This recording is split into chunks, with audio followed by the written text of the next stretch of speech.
All right. Well, welcome. Thank you for coming, everyone. So wonderful for you all to make some time for us today.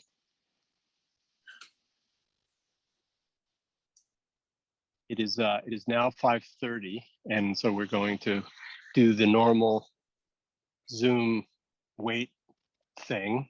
I will let you know that we are recording this call, so if you are so inclined to keep your face to yourself, you may do that.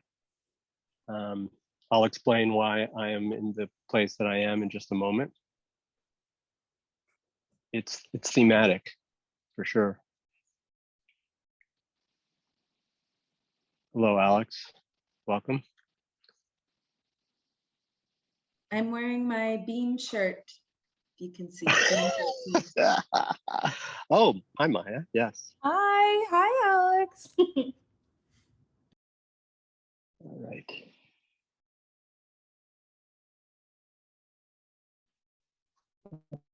All right. Okay, we're going to wait a couple more minutes before we begin. We have a very solid reputation of beginning and ending these Zoom calls on time.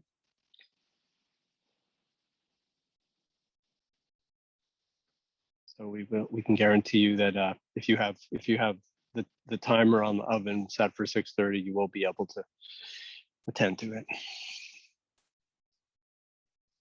Okay. Wait a couple more minutes, and then or actually maybe one more minute, and then we're going to begin.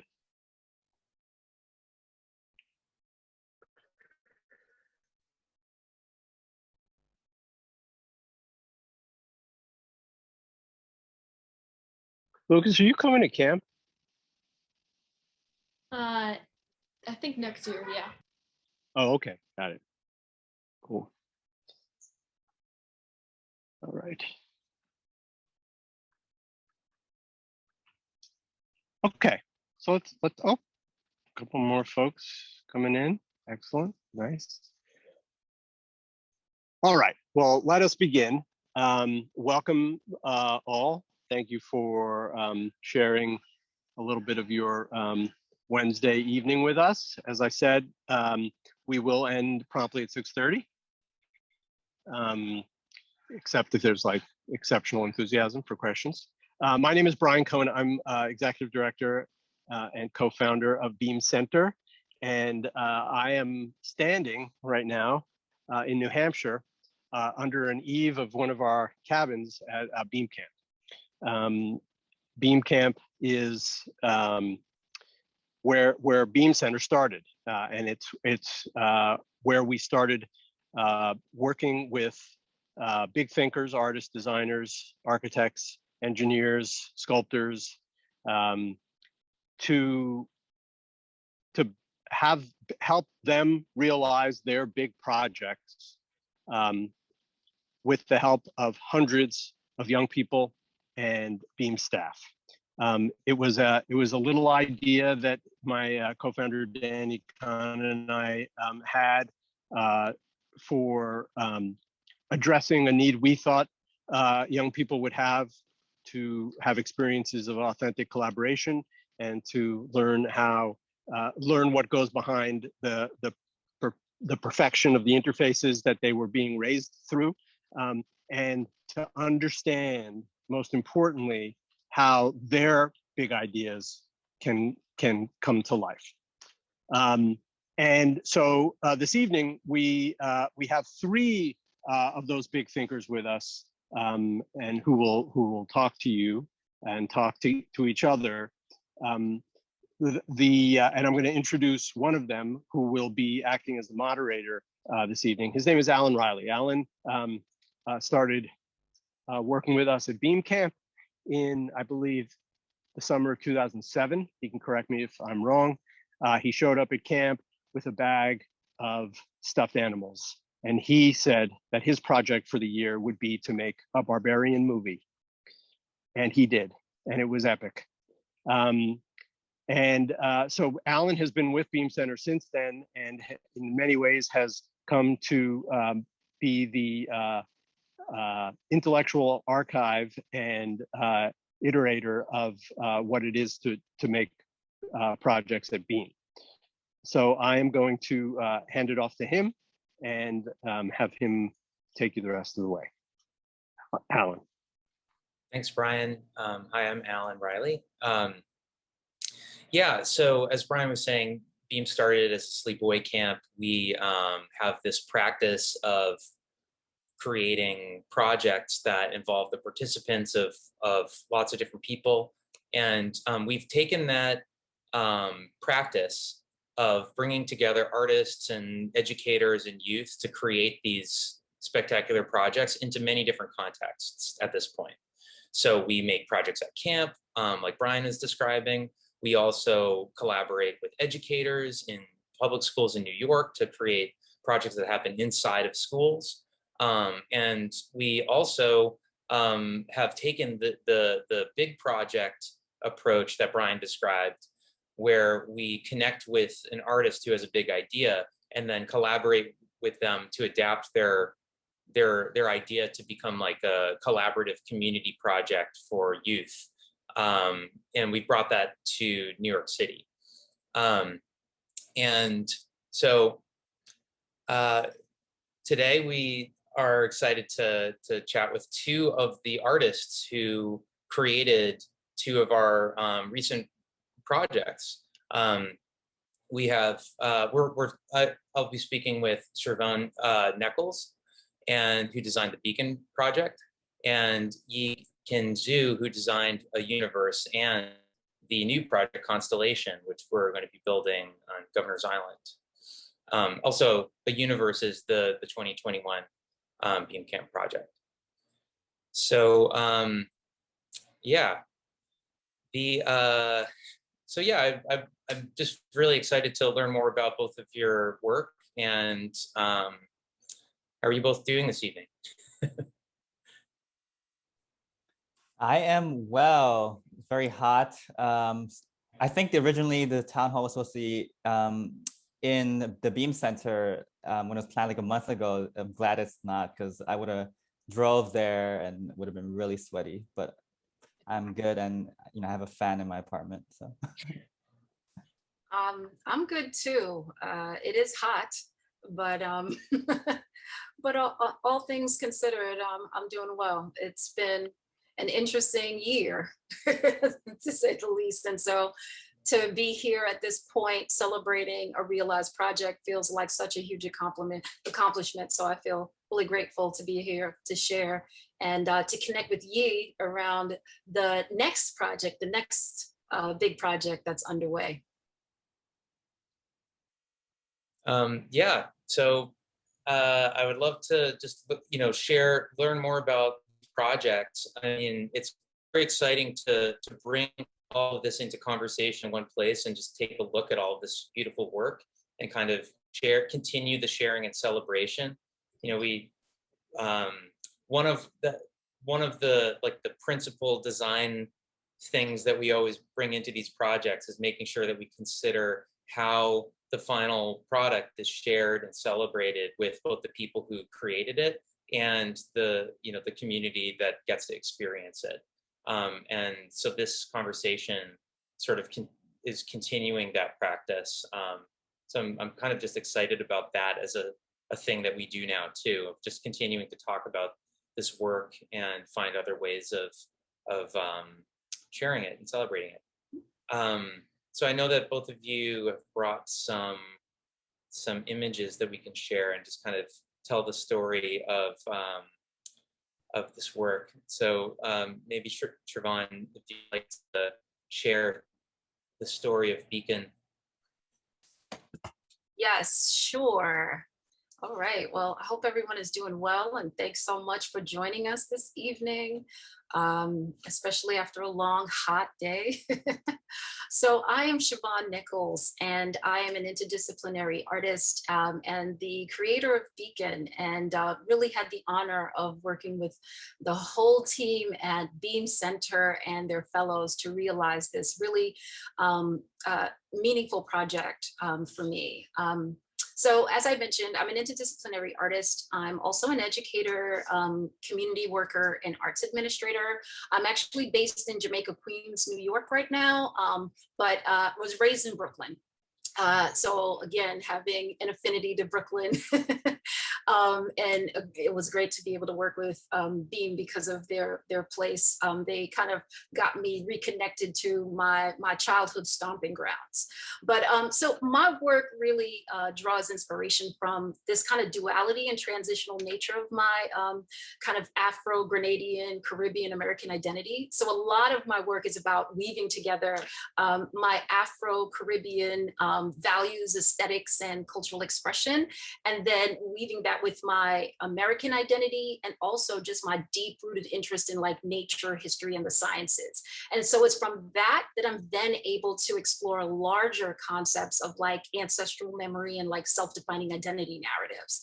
And, you know, I've just always had an interest in interiority, exploring just, you know, wanting to understand the kind of nuances and complexities of myself. So a lot of my ideas really start off with internal curiosities. And from that, I'm able to connect that with my family lineage. And that internal process then leads me to wanting to think more critically and respond to my kind of surrounding environment and my lived experiences, which then results in my approach to art making and being a visual storyteller that oftentimes uses primary source materials that I gather from either people, places, repositories, and archives. So Beacon is kind of an outcome of that type of research. So Beacon, as you see here on screen, is this amazing monumental piece. It's 12 feet tall. It's made out of steel. It's an LED interactive sculpture, and it's inspired by the great American inventor, Lewis Howard Latimer. And his 1881 patent drawing for the electrical lamp, and also his 1882 patent for the manufacturing of the carbon filament in the incandescent light bulb. And so this unique, it's really through this unique collaboration between myself, Beam Center, and their fellows that we miraculously were able to complete this project in 2020 and actually install it here, where you're seeing what we're looking at here is the Lewis Latimer House Museum that's in Flushing, Queens, New York, this beautiful garden space. This was in early spring. And this is actually the house of Lewis Latimer that's in the background, as you're seeing. And his wife, Mary, he lived there with his wife and his family. They purchased that home in 1902. Now, for those of you who are not familiar with Lewis Latimer was, like I said before, a great American inventor. He was an African-American inventor, electrical engineer, and he was a descendant of parents who emancipated themselves, liberated themselves in 1842. Lewis Latimer was born in 1848 and died in 1928. So I'm saying this just to kind of give you all context to how amazing this man was in terms of when you think about the context in which he was living, right? And then his family's life story. So I'm not going to share much more information about Lewis Latimer. I really hope that I just sparked a bit of interest, that you would go and do this research on your own. Even if it was just to just do some surface research, you will just find out about American history through his life and his family's just amazing life story. But I will say that with little to no formal education, Lewis Latimer was able to teach himself mechanical drawing, and he did that when he was, they said he learned that when he was in the Union Navy during the Civil War. And when he, at the end of the war, he returned to Boston, Massachusetts, and found work at a, what do you call a patent law firm. And it was there, he was hired as what they would call an office boy, but quickly he was able to climb up in the ranks to chief draftsman and became a patent expert and an electrical engineer and inventor. So Latimer worked with, a host of scientific inventors that we celebrate to this present day. So like Alexander Graham Bell, he helped Alexander Graham Bell perfect the patent for the telephone. And also Hiram Maxim, he helped Hiram Maxim install the street lighting systems across the US, Canada, and in the UK.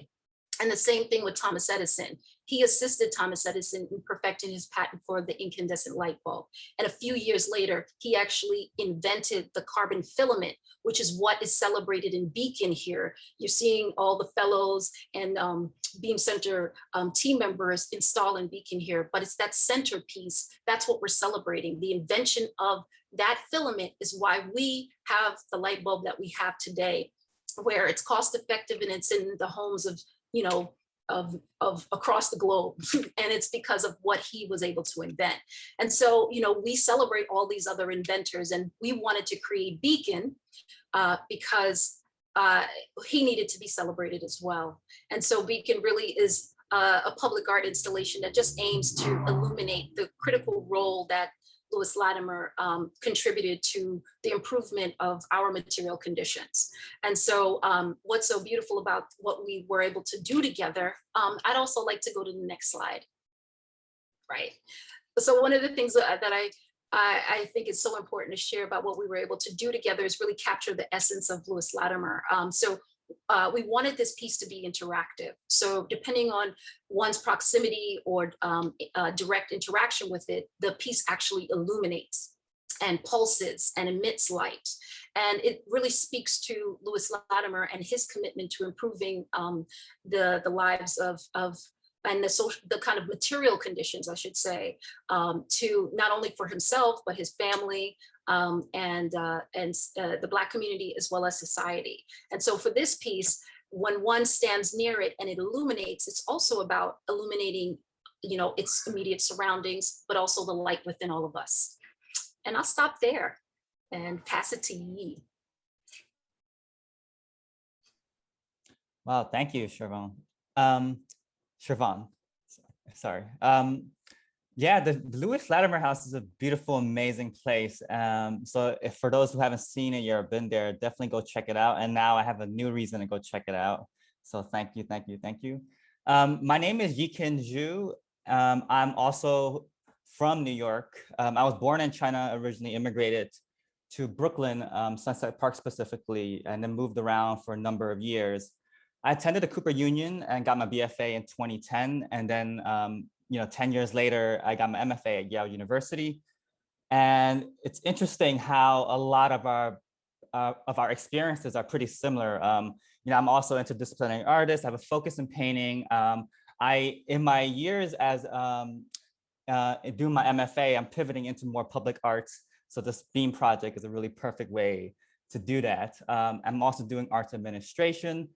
And I have a lot of experience with youth education as well. So it's really interesting how this environment just draws people of this background into Beam Center. So this image you're looking at is a proposal for the Project A Universe at the Beam Camp. And it's pretty large. It's about 30 foot by 16 foot and maybe, I don't remember now, I think 15 feet tall. So it's an entire structure. So as you can see, people are able to step into it and really be engulfed by the space. And if you look at what's going on in the windows, there's actually, it's a mock-up, but what's going to happen is that there's going to be instruments that are sitting on the windows. And on the top of the building, there's these carved channels that when it rains, water fills into these cups. So what this essentially is an instrument. It's a giant building that turns into an instrument when the weather permits. So when it rains, water fills up and you just hear this cacophony of sounds. The youth and the campers will be creating these instruments. So they'll be making their sounds. And hopefully, with the environment there, with just after coming out of the pandemic, well, we're still in it, but after sort of being able to be together, hopefully it'll be conducive to jam sessions, just different ways of communicating, conducive to playing around with the instruments on the walls, but also playing around with instruments inside the structure. And what you don't see here is inside the structure, there's hands and feet, as well as a head on the ceiling of these domes. So the metaphor we're trying to convey through this Project A Universe is that the body if we imagine it, invert it, how do we navigate our internal environment, right? So I'm trying to imagine this gourd as a body. So in cultures around the world, gourds were used to create characters. They were used to make plays. They were used to make puppets. So what happens when you turn these extremities in our bodies, you know, our nose, our eyes, our tongues, things to navigate the material outside world? What happens when we turn how we're so accustomed to navigating the outside world into navigating our inside worlds? So that's the metaphor I'm trying to convey with this project, sort of alluding to the idea that our bodies are sorts of instruments. And sometimes we get so good at navigating outside world, but we forget how to navigate and transform how we're feeling. So when it rains, it could be the metaphor that, you know, when there are storms in our lives, how do we actually just slow down and pay attention to the cacophony that's going on outside, rather than just being agitated by sounds and being drawn from one corner to the next, you know, sit down and listen. So a lot of this project for me, proposing it, was about the idea of planting seeds, because this was an idea that took me a long time to learn. It was hard, even today, like it's hard to transform, you know, like negative, anxious energies into something productive and positive. And I want to plant these seeds that are somewhat magical. You know, to me, you know, being young and being in camp is about capturing a type of magic, a type of world building that can happen in this environment. So as you see in this picture, there's also these reliefs that are outside, and I want the campers to be able to tell their own stories. I want the campers to know that there's a direct relationship to the world that they see and the world they want to see. And there's a direct relationship to the interior world and an exterior world, even though it's very hard to see as a young person when you're just constantly being shuffled around from one place to another. So that's the gist of this project. And I know that, you know, Brian is there now at the Beam Camp, and we're just about to get started with that. The other project, so the interesting thing about A Universe was that it was supposed to happen last summer for, you know, obvious reasons. It didn't happen. And then Constellations is a project that sort of piggybacked off the same aesthetic and the same themes. So, you know, Brian came to me and said, hey, you know, we got this new Governor's Island space and we want to do a project-based learning project in Governor's Island, similar to camp. And we want to actually peg it to what's going on in camp. Like, how do we draw this aesthetic relation? So I thought about the island as a body, and I thought about the same themes of sound and nature and music and navigating our inside worlds. So here we have, you know, body parts, and eyes, hands, feet, you know, just the extremities that help us navigate the outside world. And I want to draw the connection that even though we all seem separated, we're still in connection to each other. We're still in a constellation of each other, that we can only be in relation to each other. That's the sort of nature of our existence. So, you know, I want to draw attention to the fact that even though we have to develop new ways and novel ways of communicating during the pandemic, you know, this is a different way of communicating, you know, having sounds. You know, I'm just imagining you just going to camp, creating a bell and then hanging up, and then having another, you know, one of their friends coming in maybe a few days later and seeing, oh, wow, you know, I saw your bell, I hear it ring. You know, it's a different tone. It's just a very different way. It touches differently. It communicates differently. And then when the accumulation of these bells happen and the wind blows, like, you know, I'm really curious as to how that just hits different chords inside of ourselves. And let's go to the next slide. So I'm just super honored and thrilled to be working with the team at Beam Center and Beam Camp. They're just amazing professionals. Like, it's, you know, I had this imagined, I had no idea how it was going to happen. And here it is. This was last Friday. The mock install happened, and we installed some bells.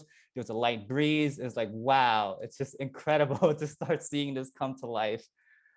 This is hard to see because it's a little blown out with the light, but this is the first constellation piece, and each of the 6 pieces is called a star. So this is the first star, and it's an eye. Yes, and the youth are professionals too. And I'll touch upon this just very briefly.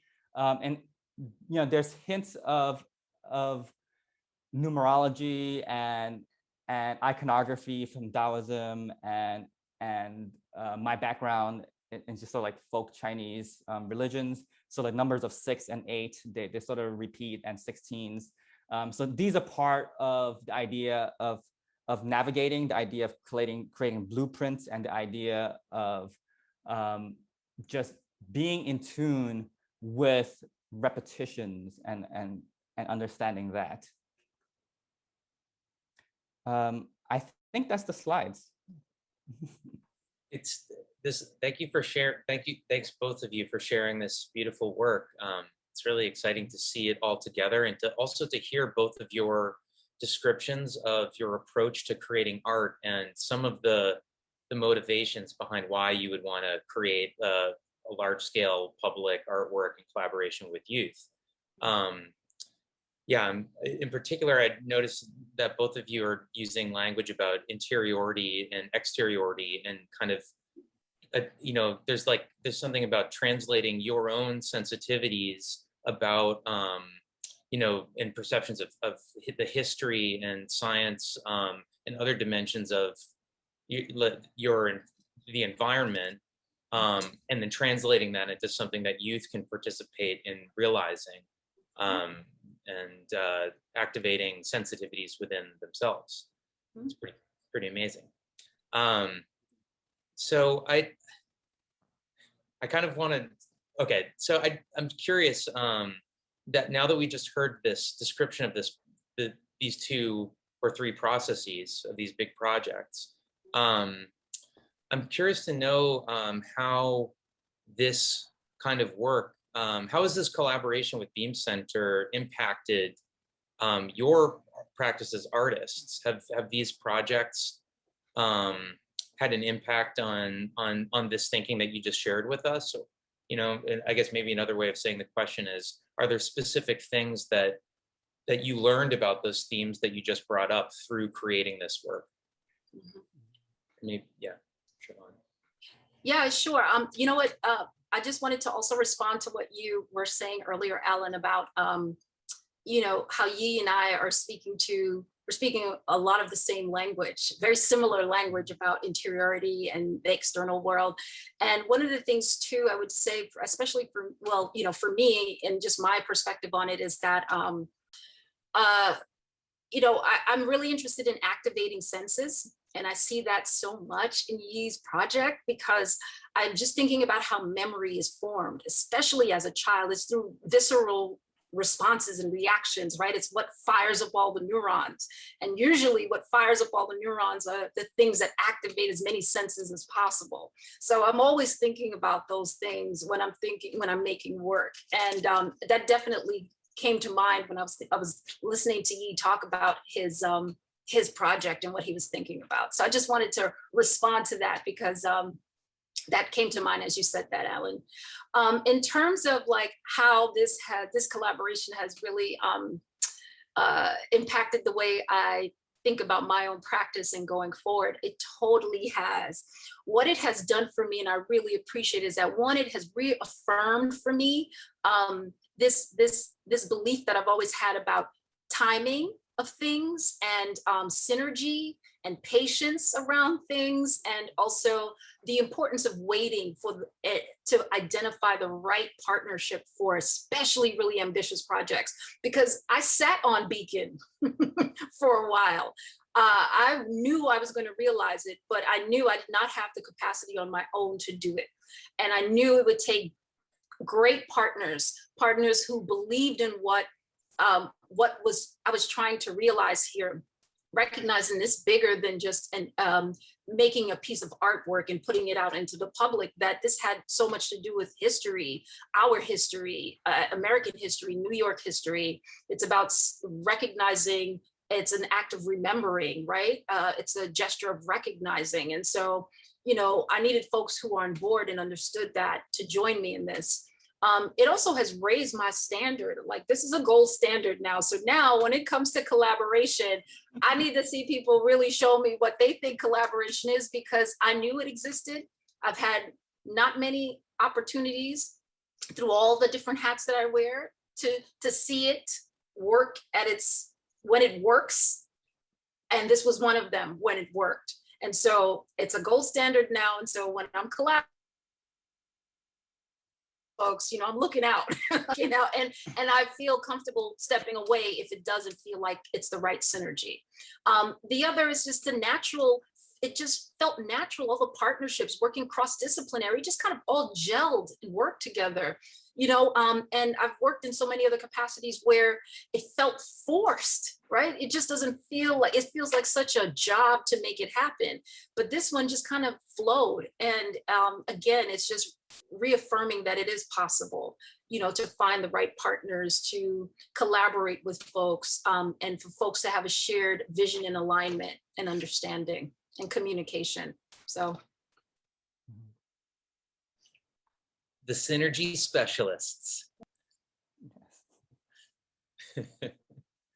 Yee, how about you? Has this experience fed into the way that you approach making art? Yeah, the gold standard is probably the best way I would put it too. This is the gold standard for collaboration now. Yeah, it's been an interesting experience. I went to grad school and I'm mostly a studio artist. Like I've done a lot of things outside of my studio, but I didn't consider myself someone who would create public works or someone who would create these large scale projects until I took on these BEAM projects. I'm like, this is something I could do. This is something that's really exciting. This is something that I can sort of tweak my my studio practice into. So I'm not like in my own practice. I don't know if I know Alan's seen my work, but like it's pretty messy process. I'm like such a studio artist. I create abstract paintings and I create like so much material collages. So when I do a large project, like I want these things to be in it, and BEAM is a perfect place where like I can express myself. The youth could express themselves. I could think about different frameworks where the youth could create bells, or they could create reliefs outside of a structure. And for example, the Age Universe project, like these are things I want to do. I want to like mash up subsoil and straw and create cob. Like there is a space where all this synergy can happen, and that is just really amazing.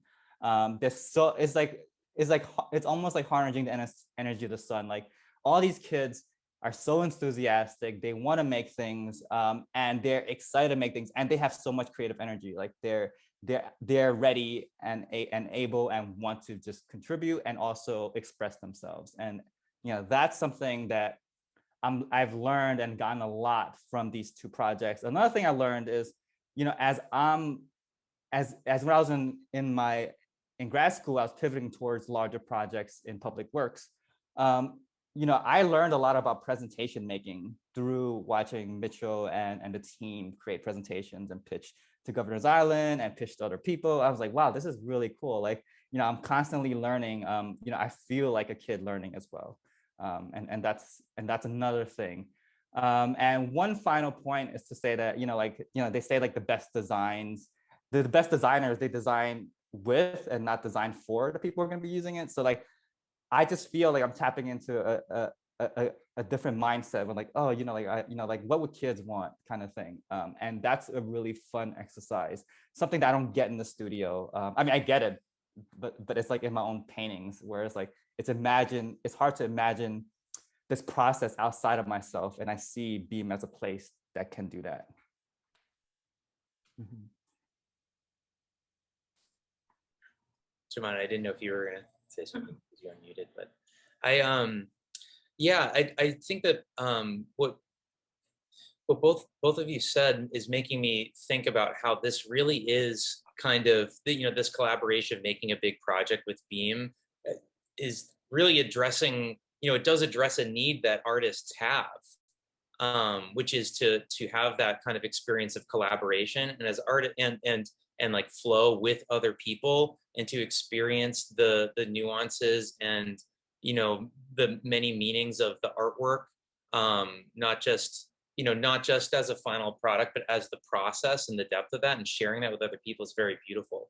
And what you were just saying, like, as artists, we are always learning, and part of doing this, and this can be challenging, especially for folks who have never done it before, but like to kind of adapting a project like this to being creating collaboration with young people requires getting back into that mindset of like, how did I learn how to do this in the beginning, in the first place? Like what, going back to the first principles of everything. So it's interesting to hear you both kind of express that. Now, in terms of the youth who are participating in these projects, we got into this a little bit earlier. Shervone, you're talking about like activating sensitivities, activating senses, developing a sensibility, and firing the neurons, things like that.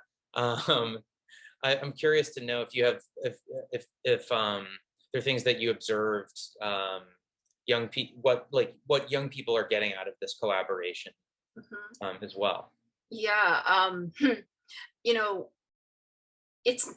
think they're getting a tremendous amount, but I also think that what they're getting out of it mostly is what it means to work collectively, because they're not only, they've signed up for this fellowship, so they know they're going to get an experience, but they're also watching all of the grown folks, the folks working, going through the experience right alongside with them. So this is a collective one. We are all learning and relearning and being reintroduced together, right? So it kind of levels the playing field, and we're all doing it together. We're making something that we didn't make before, that didn't exist before. And so there's just this spirit of working collectively and kind of just being reintroduced to, there's something about the need for all of the folks involved, like it was necessary for all of the folks who are involved to contribute to the whole, right? They're learning about my contribution made this project possible, right? My involvement was needed, right, and necessary in order to make this possible. We're all reminded what it means to be a part of something larger than yourself, right? This piece is going out into the public, so it's not just about realizing it for yourself. Now you're realizing it and thinking about all the safety precautions, what's involved for the public, right? This is going out into the community for others. So you're not just centering yourself, you're centering others. You're designing with others in mind. Also, the value, like you said earlier, Alan, in the process, right? So it's less about the end result, and it's all now about like what they just experienced, and then also the kind of magic of accomplishing something as a collective. I remember the day that we installed the piece. It was a beautiful sunny day. It was hot, but there was a cool breeze, from time to time. All the fellas, and it's actually in that, I think the second slide, all the fellas are tired. They've been working, and but we all had this feeling of accomplishment. We're looking at this piece together, and Blake, one of the fellows, he says, "I touched every part of this project." That's what he said, and I said, "Yes, you did," and I felt that. Like I felt what he said, because he really meant it. Like I touched every part of this, and there's something about realizing something, right? Like that was that moment. I don't think we're gonna all get that moment again, where we stand there and for the first time, the whole thing is complete. We're all staring at this thing and we're like, it's up, it's done. Wow, we did that, and like we breathed this in together, and it was a really wonderful moment. And so it was something where it was shared across the board. It wasn't because of, I'm older and more experienced. We all experienced that together. And so I think that's the valuable part of this. So we've been talking a lot about, the process and celebration of this work.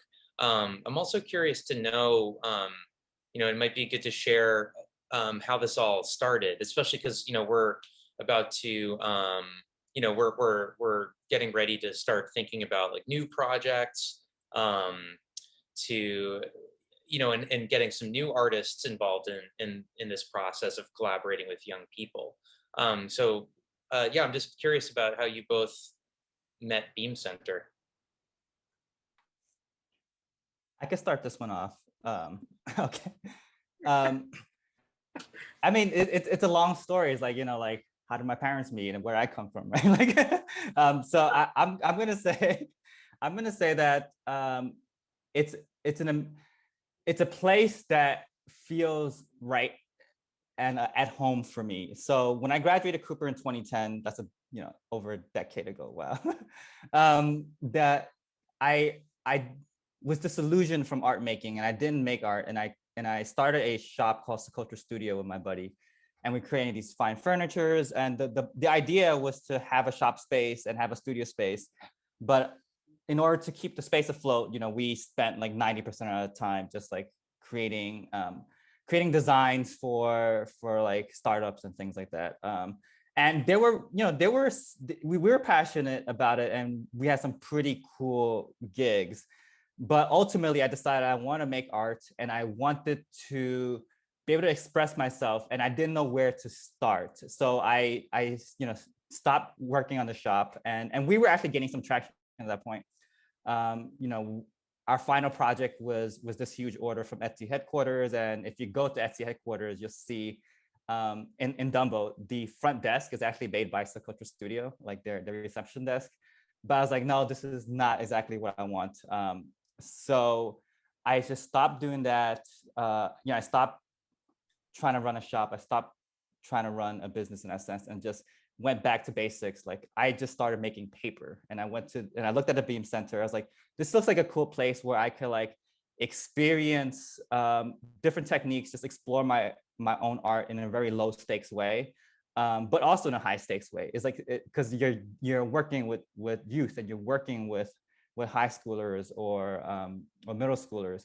And from there, it was just mutual learning. I'm learning different things about myself internally, and the students themselves, they're learning something. It's a constant communication between what I could bring and what they could bring, and we're developing ourselves creatively at the same time. And that was a really nurturing space for me to get back into a creative practice, and being able to look at anything and see a creative potential. And I think that's really important. And I think that Beam Center, well, I know that Beam Center gets that. They could see anything, and like, there's a creative potential here. We can all like really jive with this. So that's how I came to meet Beam Center. And I think that was like 5 years ago. And then I left for grad school and doing other things. And then I applied for the competition for the Beam Camp, and it was really, I feel really grateful and fortunate that I'm able to participate, because it's a magical space.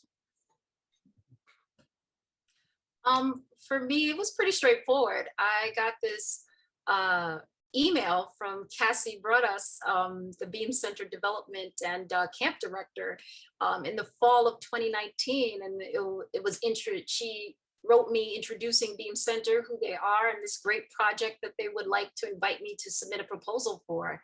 And then she also invited me to visit or just have a conversation. At the time, my schedules were pretty crazy, but I did take the time to visit the site, learn about the organization, and it piqued my interest, definitely. And then I just followed up and said, yeah, I'd love to have a conversation. And I had a phone conversation with Cassie and Brian Cohen, the director, and it was a good one. And then I was like, okay. My favorite takeaway was when I said, how big is big? And they said, big. And I was like real big. And I was like, really? Okay, that's what every artist wants to hear. Go big. You don't get to hear that very often. They tend to say, pull back, scale it back. And so that was encouraging. And so spent the rest of the fall preparing the proposal and submitted it. I'm curious if Brian and Cassie thought I would submit a proposal after that conversation. I did. I thought it was pretty clear. Also, it became apparent during that call that you had already met us once before, That's years right. before, and you know, we, as you said before, we all of us, but especially our my co-founder Danny Kahn is a very big believer in kismet and coincidence. So when we smell it, we know it's going to lead to something good. That's right. I forgot. So I think a year or two earlier, my partner Jose is also an artist, administrator, educator, very similar trajectory to mine, and he had hosted this full day event for young folks and invited all of these art organizations around the city to the Brooklyn Museum for a full Saturday. And Beam Center was one of the organizations that was there. And I actually brought my son to their site, and my son made a project with Calvin. Calvin led the project with my son and I, and they took a great picture of us, and we were on like Beam's Instagram. Like here years later, I didn't make the connection when they first reached out, but then later on, as I was doing the research, I was like, oh my God, and looking at their Instagram page, I was like, oh my goodness, look at that. My son and I are on their page. So it was just really wonderful synergy again, yes. Yeah, that's beautiful. I'm laughing thinking about what Brian was saying about Danny's sensitivities to synergy. And I think that has had a big impact on all of this. But we're also just doing so many things, and so there's so many different ways that we engage with youth, engage with artists. That it's not surprising that both of you have had kind of multiple engagements with Beam in various ways over time. That's pretty cool. That's another town hall. Just real quick, I'm turning it over to Brian momentarily. So, we have about 30 seconds left.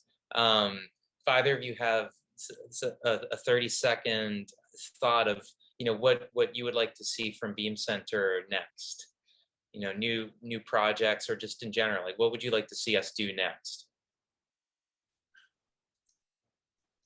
I could say that I would love to see partnerships with either companies, universities, organizations, local municipalities, anything that would allow for the fellows to extend that trajectory beyond just the fellowship, that there is a range of options for them to continue to apply the skills that they just learned from building these ambitious projects. So that would be one. And then the other is opportunities for artists who already have a commission project and the funding, and something that would really support young folks learning and would be experiential to be able to approach Beam and potentially, if it's a good synergy, do something together. And also community-driven initiatives as well. Local or communities who receive funding to do something in the community, be able to approach Beam about producing an ambitious project that would live in the community. That's it. That's beautiful. Great ideas. Do you have what you'd like to see next? I'll add on to that.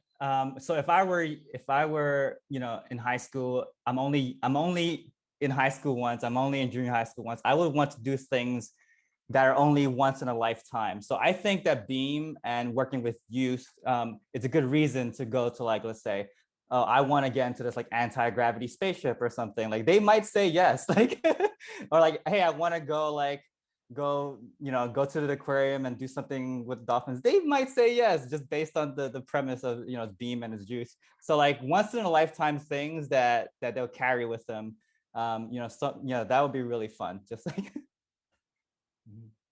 That's such a great framework for thinking about some of these experiences. I love it. Thank you so much. Thank you, Yi and Shervone, for talking with me. I'm going to pass it over to Brian, and he has some things he wants to share as well. Well, it couldn't be a better segue for both of those thoughts. Yi thinking about once in a lifetime, Beam has been accused of doing too much and doing things that are require starting from the ground up, as Alan mentioned earlier. And although I think we're getting better at not doing that all the time, I do think there is power in the idea of once in a lifetime, the miraculous, the thing that you only can remember in your dreams or in your memories, because you've never seen anything like it, and you'll never see anything like it. Whether it's a carbon filament on a street corner huge carbon filament in a street corner in Flushing, or an iceberg floating in a lake up in New Hampshire that changes color with temperature rise. You just don't lose it, and really you don't lose that from your memory, whether it's a permanent piece or not. And that is the basis of why we do these BEAM projects, because it activates for young people so many dimensions of learning and experience, and gives them the opportunity to envision futures for themselves, identities for themselves, and work with people who are doing that actively. And so we're going to open up for questions and answers in a second if anyone has any questions. But what I'm here to say is that starting tomorrow, for the first time, we will be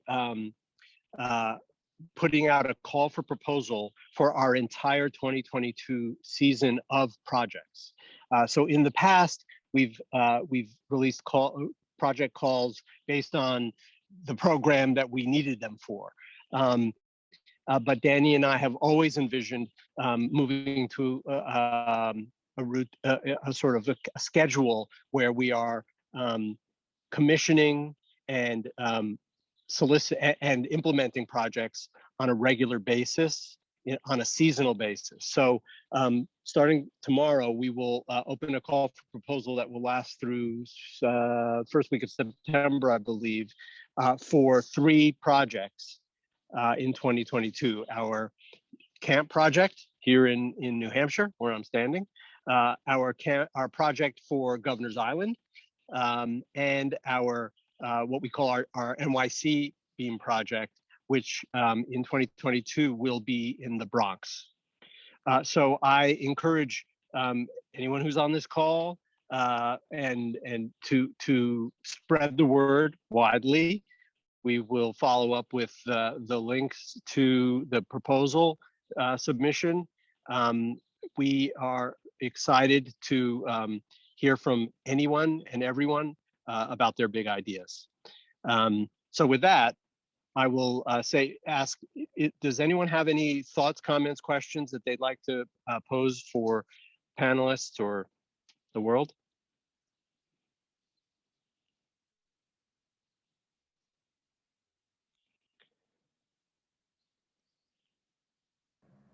Hi, I have a question. Please.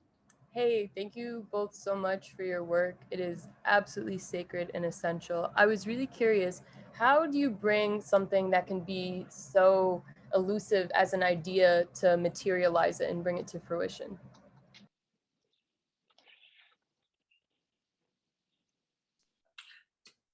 Thank you for that, Rose. Wow, that's it could manifest in so many ways. I feel like it's not one way and there's no wrong way.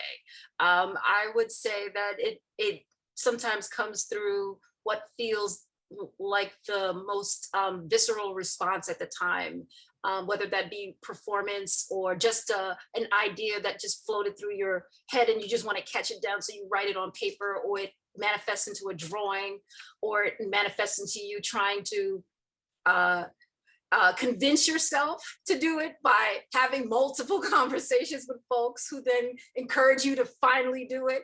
I mean, I feel like I've gone through that too, where I wasn't sure, but for me, it would be through sitting with it for a while, manifesting to drawing, researching. I'm a research person, so I kind of get into it and go down wormholes, and that just opens me up. I go out and research things, visit places, talk to people, and that kind of just expands my thinking around it. So what it might have started off as kind of blows up and becomes many avenues that I can consider. And then it boils down to, what's my capacity? You know, can I do it, realize it myself? Do I need help to manifest this thing and make it real?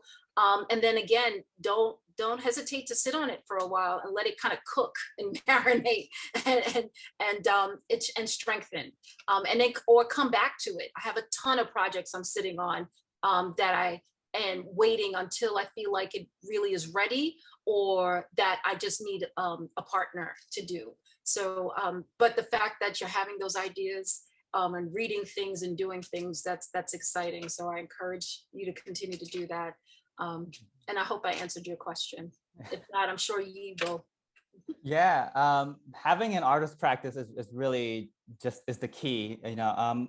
So for me, I split my time into two categories. One is the studio time, which is really inwards looking, trying to understand what the core of me is about, trying to understand how I operate. It's a lot about just understanding yourself, and that, you know, how do you understand the world through that understanding. And then the other side of my practice, I split into the bridging part. You know, I've done cabaret shows, I've done like computer games, and like it can manifest in so many different ways. And over the years in my studio practice, I've sort of have certain focus that I tend to go towards, and certain themes, and healing is one of them. So now I'm trying to imagine, what does healing look like in a play? What does healing look like in a structure? What does healing look like as a building? So that's how I sort of transform the messy, what appears really messy at first, and letting it stew for a while, and then finding the practice that actually works, finding the practice, like embracing my messiness. I know I'm a messy person, embracing that, and finding the practice to bridge that. Like, okay, if I am this, how do I bridge this into something else? You know, buildings aren't only one way, right? Like, and musicals aren't. I've never done a musical. Cabarets aren't only one way, right? So, you know, there's many different ways to adapt your self-understanding into a practice.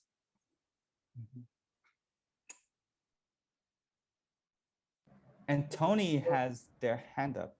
Yeah, Tony. Hi there. I love the work you're doing. My grandson has been to many of your workshops in Brooklyn, and he's a freshman in art and design in Manhattan now. And I was thinking that one thing that's really missing for kids his age are seeing the connection between the things they love to do and things in the workplace that, you know, those skills can be used for, that, you know, they love now, but they don't see how it could be a career. So if there's any way you could just add that component to all the wonderful work you're doing, I think that would be such a blessing, because it's hard to get someplace if you don't have a vision. And that's what is missing for a lot of our kids. Tony, thank you. Thank you so much for saying that, Tony.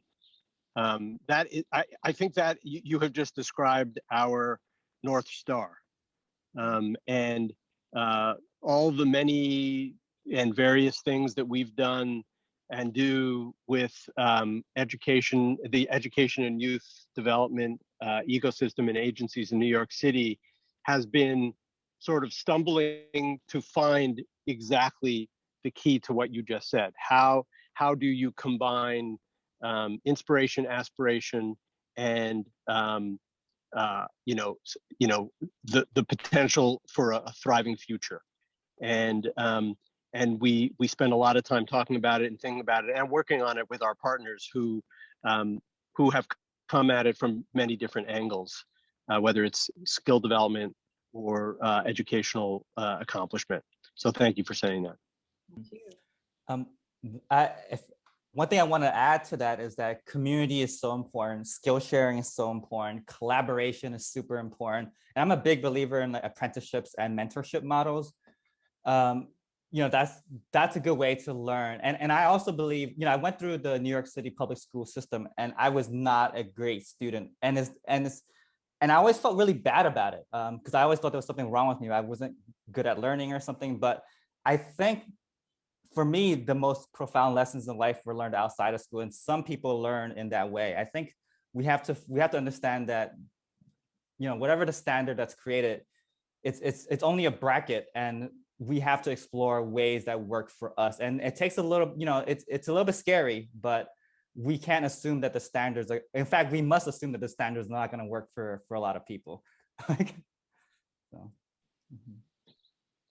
Thank you for saying that, Yi. I think the reason that we persist in partnering with the institutions that work with any and all young people is that we just like with our big projects that are as big as they need to be, we believe that all young people need access to the kinds of things you just described, that Tony just talked about, and we're not going to, and we are not going to minimize our efforts, but continue to reach out to the places that are dealing with not 10 or 20 young people, but thousands, because that's what's needed right now.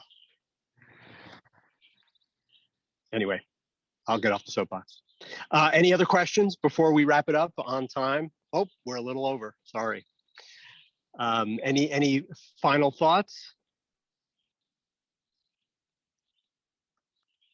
If not, once again, I wish you could all be here with me right now in this beautiful place where it all began for us. Thank you, Alan. Thank you, Shervone. Thank you, Yi.